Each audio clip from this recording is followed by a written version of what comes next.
I repeat again, in the question it is being given that Amina has thought of a number and she subtracted 5 by 2 from that number and she multiplied the result with 8. And जो result multiply करने के बाद आया वो किसके equal था? 3 times of that number, means 3 into that number. तो उस नंबर को अगर मैं n से डिनोट कर रहा हूँ तो मेरे को रिजल्ट देखना है. अभी भी किसी ने सॉल्व नहीं किया है, इतना स्लो. तो पहले हम लोग ब्रैकेट सॉल्व करेंगे. 8 से मल्टीप्लाई किया, 8 into n minus 5 into 8 by 2 is equal to 3 into n. ठीक है, ये हमने किया. ये करने के बाद नेक्स्ट स्टेप में 8n 5 into 8 is 40 by 2 is equal to 3n. Next step में I am solving 8n minus 20 is equal to 3n. चलो अब इसको सॉल्व कर लो. अब सॉल्व करके मुझे आंसर बताओ भाई. इतना कर लिया है. Yes, 4 is the answer. 4 is the answer. अब आगे आप लोग सॉल्व करोगे इक्वेशन को.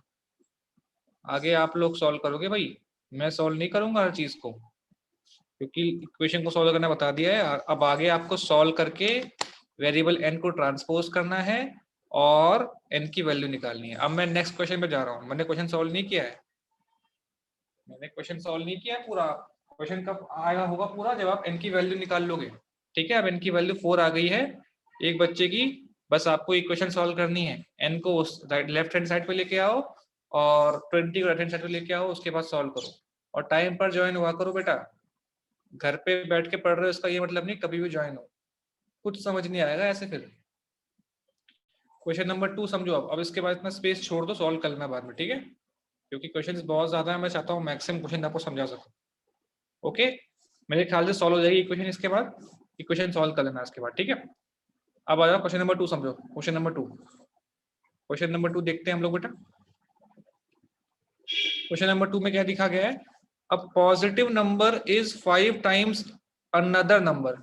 एक पॉजिटिव नंबर है वो दूसरे नंबर का 5 टाइम्स है. मींस चलो पॉजिटिव नंबर लिखते हैं हम लोग.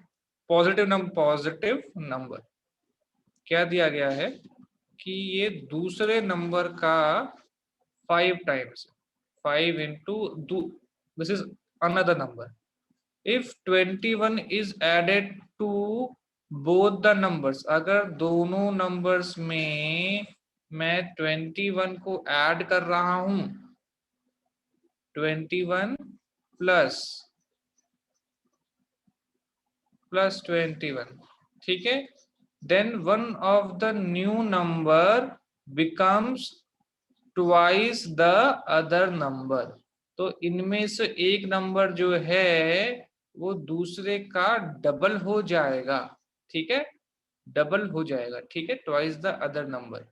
ठीक है, तो हमसे वो नंबर्स पूछे गए हैं बेटा. We have been asked about those numbers. Okay, तो यहाँ भी अपने को ऐसी इक्वेशन बनानी है और इक्वेशन बना के हम देखेंगे. ठीक है, विल फॉर्म द इक्वेशंस. पहले वाले का सबका आ गया 4 आंसर. फर्स्ट क्वेश्चन का सबका 4 आ गया क्या आंसर? मेरे ख्याल से सभी सो ही रहे हो अभी आप लोग.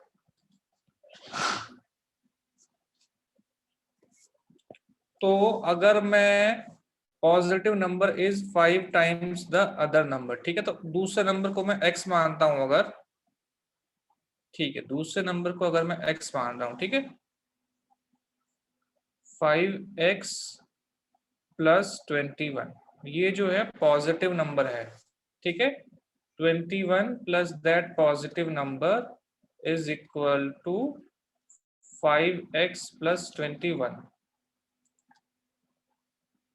ओके, अब इसको कैसे सॉल्व करेंगे? Who will tell me? Yes बेटा, who will tell me how will we solve this question? Anyone?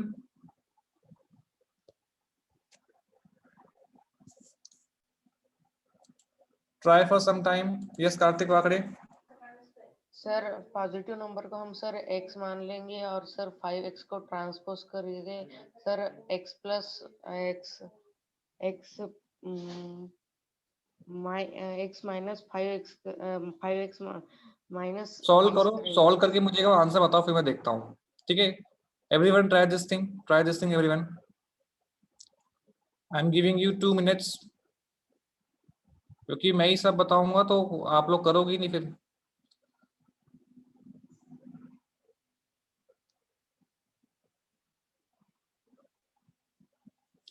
इतने लेट ज्वाइन होते हो आप लोग, पता नहीं क्या ही बोला है आप लोगों को।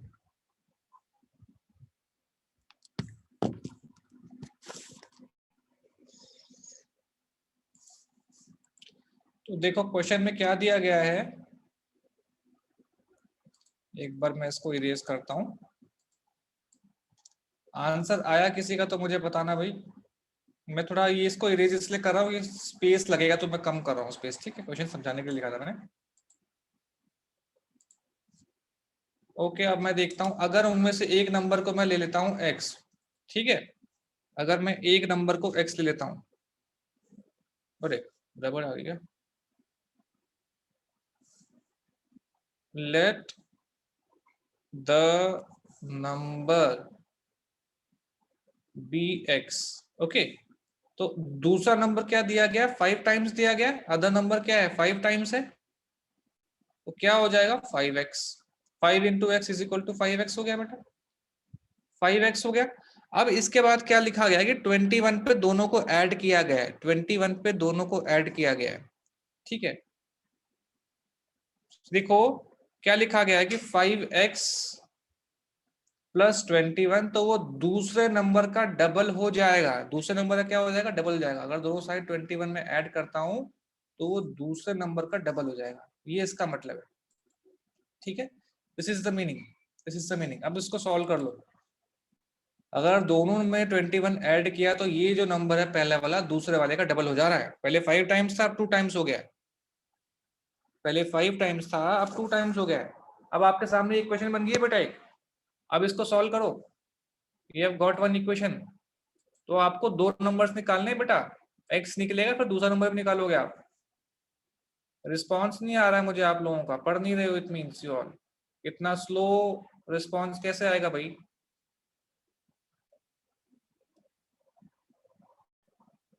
ये x को मैंने ट्रांसपोज किया है यहाँ पे, और यहाँ 21 को राइट हैंड साइड पे ट्रांसपोज किया, तो मुझे 3x इज इक्वल टू क्या मिल रहा है 21, x इज इक्वल टू 7। तो ये मुझे एक नंबर मिला, एक नंबर मिला, फर्स्ट नंबर इज 7। 3 कहां से आ गया आंसर भाई, 3 नहीं है, 3 नहीं है, 7 है, 7 7 7। देखो क्या दिया, एक नंबर दूसरे नंबर का 5 टाइम्स है, तो this is the first number, ये पहला नंबर हो गया। सेकंड नंबर क्या है, other number is 5 times, other number is बेटा 5 times, it means 5 into x is equal to 5 into 7 is equal to 35, other number is 35। अब चेक करके देखो, दोनों में अगर आप 21 ऐड करते हो, देखो डबल हो रहा है क्या। 7 में 21 ऐड करो 28 हो जाएगा, 31 में 21 ऐड करो 56 हो जाएगा। तो ये केस सही हो रहा है।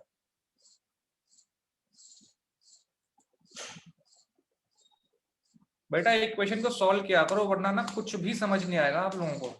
मुझे लग रहा है कि आप लोग पढ़ नहीं रहे हो घर पे, इट हैप्पीज वरना रिस्पॉन्स आता आप लोगों का।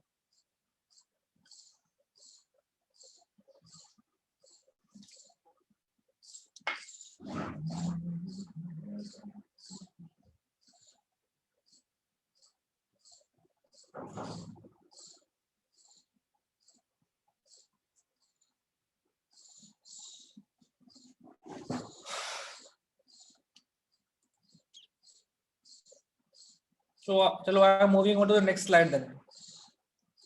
मुझे आप लोगों से कुछ उम्मीद थी, पर आप लोग सॉल्व नहीं कर रहे हो, घर पे नहीं पढ़ रहे हो आप लोग। चलो question number 3, sum of the digits of a 2 digit number. एक 2 डिजिट नंबर है, मतलब एक प्लेस 1 डिजिट पे है और एक प्लेस 10 एक डिजिट 10 प्लेस पे है। 2 डिजिट नंबर है ना, when we interchange the digits it is found that the resulting new number is greater than the original number by x. What is the 2 digit number? Sum of the digits of a 2 digit number is 9। एक 2 digit number के digits का सम 9 है। 2 digit का मतलब क्या हुआ बेटा? ठीक है, एक वंस प्लेस पे है, एक टेंस प्लेस पे है नंबर, है कि नहीं? ये वंस प्लेस पे है, ये टेंस प्लेस पे है, मतलब मल्टीप जो भी होगा, और इनका जो सम आ रहा है बेटा वो क्या आ रहा है? 9 आ रहा है। ये क्लियर है क्या? इनका सम क्या आ रहा है? 9 आ रहा है कि नहीं? तो और अगर हम इनको इंटरचेंज करते हैं, आपस में इंटरचेंज करते हैं, तो जो नया नंबर आएगा, जो नया नंबर आएगा वो क्या होगा? It will be greater than the original number by 27। जो ओरिजिनल नंबर है उससे 27 बड़ा है वो। ठीक है, तो जो मान लो, अब देखो क्या दिया गया है। अगर मैं ये मानता हूं कि जो यूनिट्स डिजिट पे जो नंबर है, ठीक है, यूनिट डिजिट पे जो नंबर है उसको मैं अगर x मान लेता हूं, यूनिट डिजिट पे जो नंबर है उसको x, ठीक है, तो टेंस डिजिट पे जो नंबर होगा वो क्या होगा? 9 माइनस एक्स। ये क्यों होगा? क्योंकि देखो क्वेश्चन में क्या दिया गया है, in the question it is been given कि इनका जो सम है वो 9 है। सम क्या है? 9 है बेटा इनका, है कि नहीं? इनको जोड़ के 9 मिल रहा है, तो अगर एक एक्स है तो दूसरा 9 में से कम कर देंगे, 9 माइनस एक्स हो जाएगा।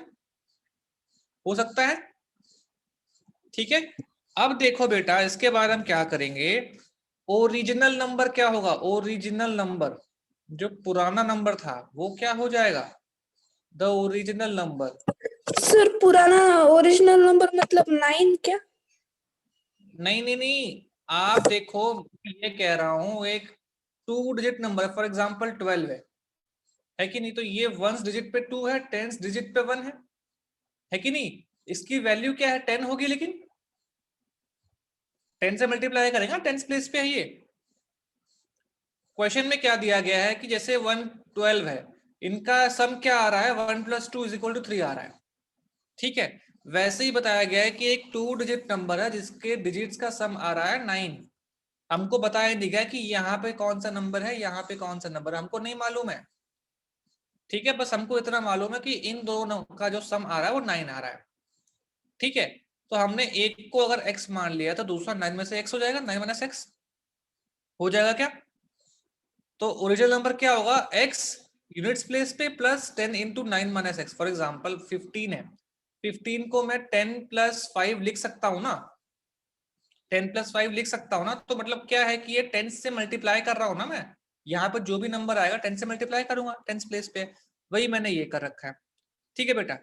अब देखो कंडीशन क्या दी है कि अगर मैं इंटरचेंज करता हूं इन डिजिट्स को, मतलब इसको इधर प्लेस करता हूं और इसको इधर प्लेस करता हूं, अकॉर्डिंग टू क्वेश्चन अगर मैंने इंटरचेंज किया तो क्या हो जाएगा?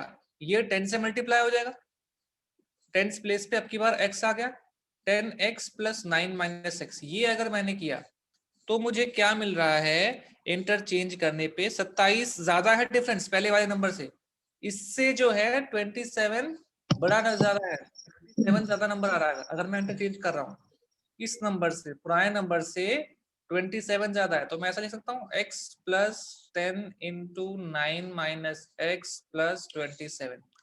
ये एक इक्वेशन बनी है मेरे पास, ये एक इक्वेशन बनी है। दोबारा समझो, अपने को एक 2 डिजिट नंबर दिया है, 2 डिजिट नंबर, पर अब मेरे को ये नहीं पता कि यहाँ पे कौन सा नंबर है और 10 डिजिट प्लेस पे कौन सा नंबर है।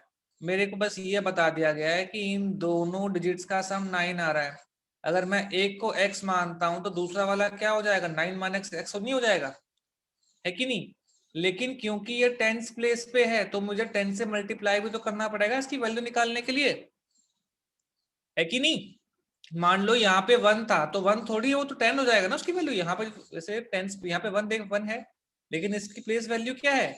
10 होगी ना, क्योंकि 10 प्लेस पे वही मैंने किया है, इसलिए मैंने 10 से मल्टीप्लाई किया यहाँ वैल्यू निकालने के लिए। ओरिजिनल नंबर है। अब क्वेश्चन में दिया गया है कि मैं अगर इनको इंटरचेंज कर रहा हूँ, डिजिट्स को इंटरचेंज कर रहा हूँ, उनकी पोजीशन चेंज कर रहा हूँ, जो नंबर यहाँ था उसको इस प्लेस पे ले गया, जो इस प्लेस 10 पे था वो 1 प्लेस पे ले गया, तो पुराने नंबर से नया नंबर 27 ज्यादा है 27। 1863 शायद सही आंसर नहीं है, एक बार दोबारा करो बेटा। अब इसको इक्वेशन है, इसको सॉल्व करो, सॉल्व दिस इक्वेशन बेटा। सर ये ओरिजिनल नंबर कौन सा है वही नहीं समझा मुझे। ओरिजिनल नंबर ये है, ये नंबर है original, this is the original number, this is the original number and this is the new number, this is the new number, this is the new number बेटा। 36 शायद सही आंसर है, 36 मेरे ख्याल से सही है, एक बार देखते हैं। अब इसको अगर मैं सॉल्व करता हूं 10x plus 9 minus x is equal to x plus 10 into 9 is equal to 90 minus 10x plus 27 okay, ये हमने किया। अब सॉल्व करते हैं इक्वेशन में 10x minus x is equal to 9x, 9x plus 9 is equal to x minus 10x is equal to minus 9x, तो ये क्या हो जाएगा 90 माइनस 9x हो जाएगा, x and minus 10x is minus 9x plus 27 okay. Then after that yes 36 शायद 36 answer है okay. Then 9x अब हम क्या करेंगे, ट्रांसपोज करेंगे, पहले और सॉल्व कर लेते हैं, इज इक्वल टू 90 प्लस 27 कितना है बेटा, 90 प्लस 27 117 है क्या,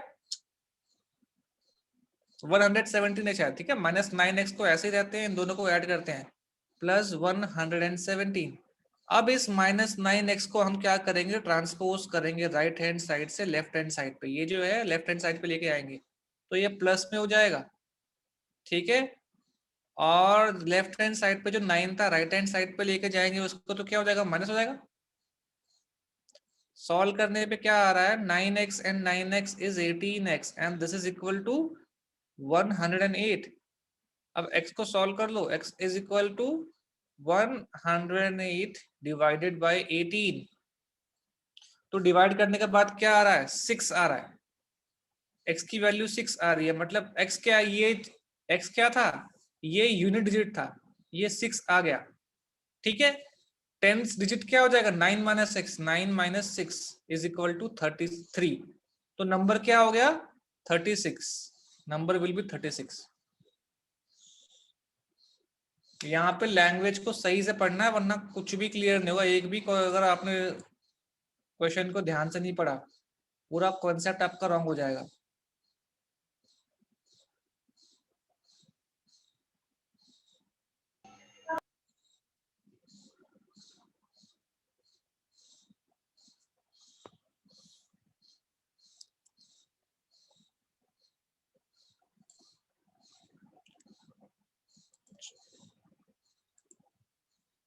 देन ऐसा ही फोर्थ क्वेश्चन अपने को करना है, फोर्थ क्वेश्चन भी कुछ ऐसा ही करना है अपने को।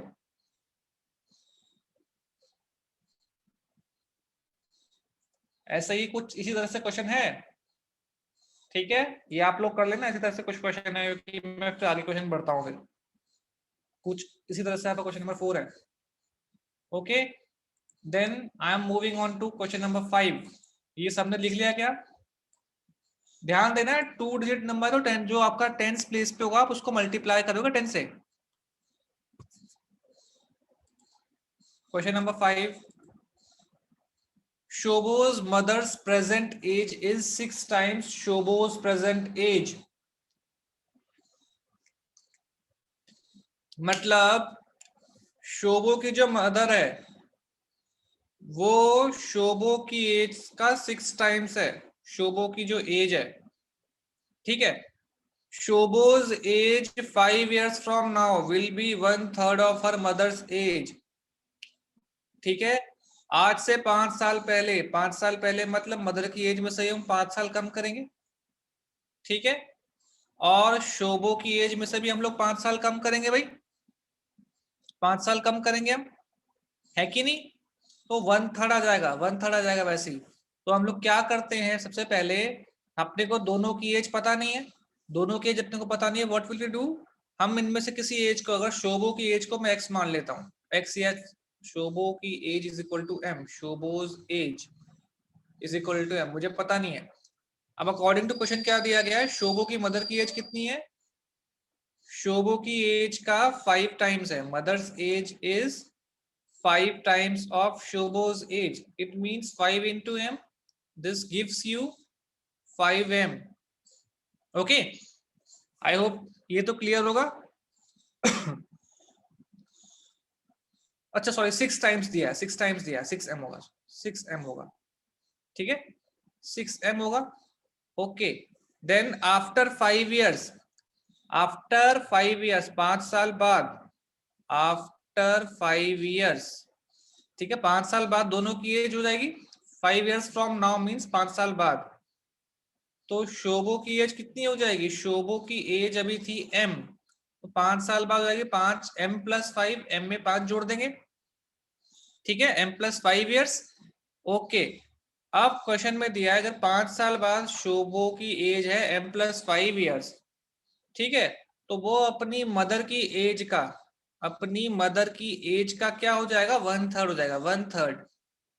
तो मदर की एज अभी कितनी है, 6m है, मदर की एज कितनी है, 6m आ रही है, इसका 1/3 हो जाएगा, इसका 1/3 शोभो की एज हो जाएगी। तो अपने को ये मिली है इक्वेशन, ये एक इक्वेशन मिली है अपने को, और ये सॉल्व करना है हमें, ठीक है। तो m + 5 = 6m/3, ठीक है बेटा। ये सॉल्व करे क्या आ रहा है, m + 5 = 2m आ रहा है। मेरे ख्याल से अब तो सॉल्व कर लोगे इसको, m की वैल्यू आप सॉल्व कर सकते हो, सॉल्व करके बता सकते हो m की वैल्यू क्या आ रही है।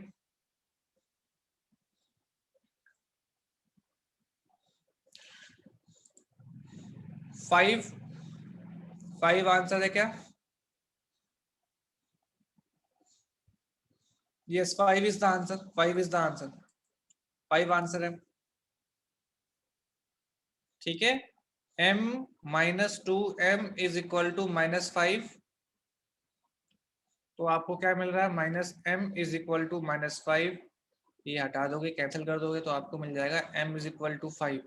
तो ये किसकी एज है, ये शोभो की एज है, शोभो की एज है, उसकी मदर की एज भी तो निकालनी है, मदर की एज क्या हो जाएगी, मदर्स की एज, शोभो की माँ उसकी एज का 5 टाइम्स थी, 5 टाइम्स थी, तो क्या हो जाएगा, अगर शोभो की एज 5 इयर्स है, 5 इयर्स है तो 6 टाइम्स हो जाएगा, मदर्स एज क्या हो जाएगी, 6m = 6 × 5 = 30 इयर्स, शोभो की माँ 30 साल की है, ठीक है। ओके, चलो अब नेक्स्ट क्वेश्चन पे आ जाओ, क्वेश्चन नंबर 6 पे।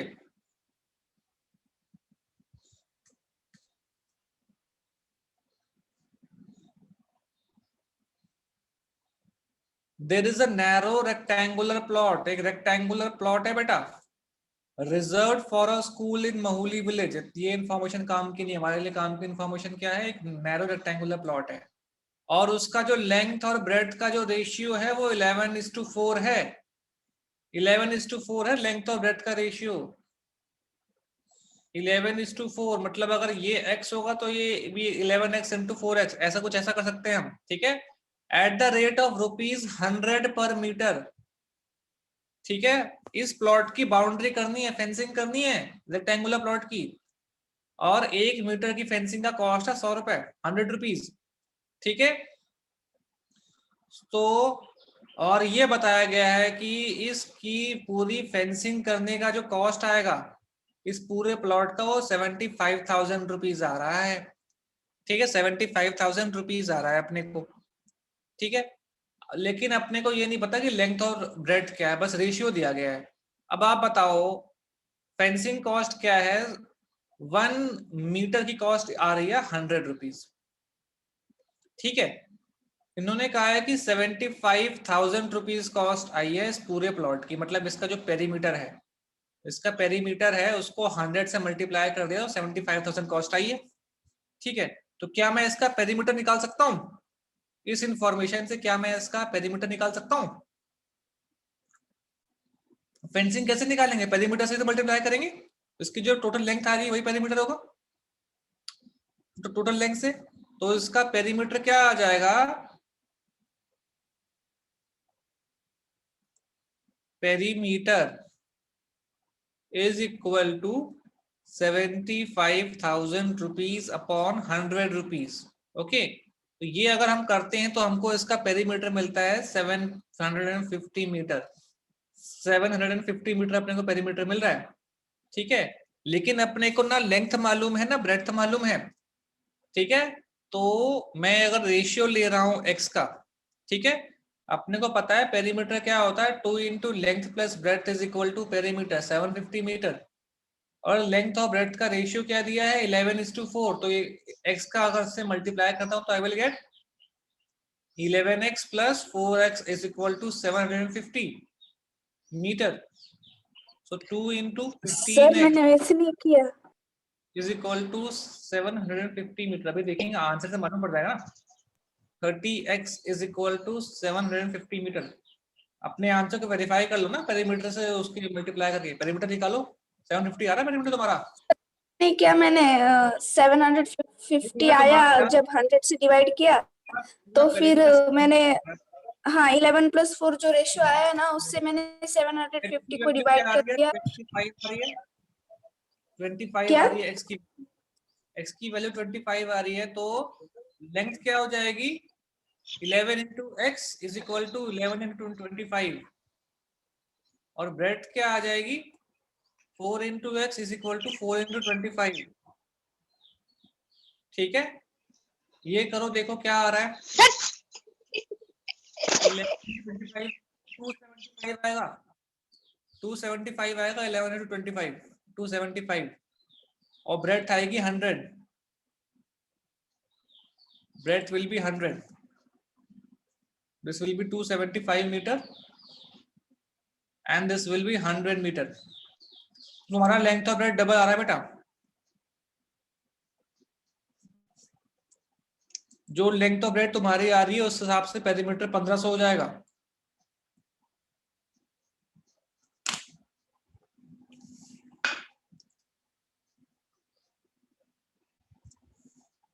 तो बस 3 मिनट रह गए, मैं आगे बढ़ूं क्या यहीं पे स्टॉप करूं? एक्सरसाइज 2.4 कंप्लीट करनी है आपको। You have to complete exercise 2.4।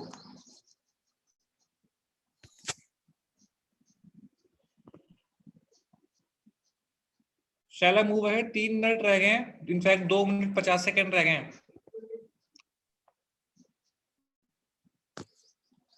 फटाफट से एक हिंट दे देता हूं आपको नेक्स्ट क्वेश्चन की, अपने आप ही और हो जाएगा वो।